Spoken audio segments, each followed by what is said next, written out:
वज़ीर-ए-आज़म नरेंद्र मोदी ने फिर कहा है कि मोदी ने इस बात का अहद किया है कि दलितों, पसमानदा तबक़ात और कबायलियों के तहफ़्फ़ुज़ात किसी को लेने नहीं दिया जाएगा। पंजाब के होशियारपुर में इंतखाबी रैली से खिताब करते हुए वज़ीर-ए-आज़म ने कहा, इंडिया इत्तेहाद का ये रिकॉर्ड रहा है कि उन्होंने SC, ST और OBC के तहफ़्फ़ुज़ात छीने और मुसलमानों को तहफ़्फ़ुज़ात दिए। इससे पहले भी वज़ीर-ए-आज़म ऐसे ही तकारीर कर चुके हैं।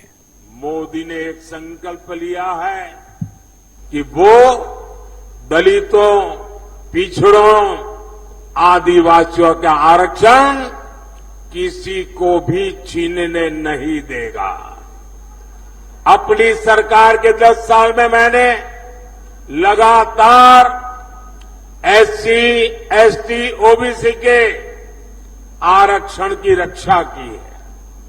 ये कांग्रेस और इंडी गठबंधन वाले मेरी इस कोशिश से भी भड़के हुए हैं।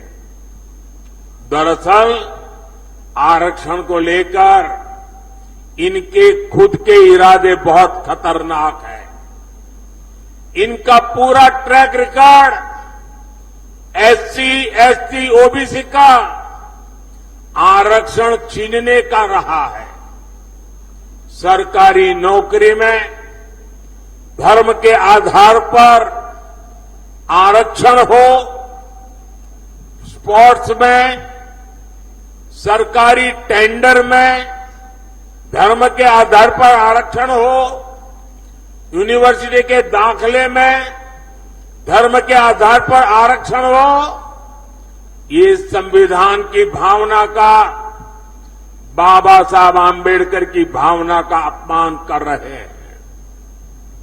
ये दलितों और पिछड़ों का आरक्षण छीनकर उसे सिर्फ और सिर्फ मुसलमानों को देना चाहते हैं। ये धर्म के आधार पर देश को बांटने की एक और बड़ी गहरी साजिश है। 2024 के इस चुनाव अभियान में मोदी ने इनकी इस सबसे बड़ी साजिश से पर्दा उठा दिया है।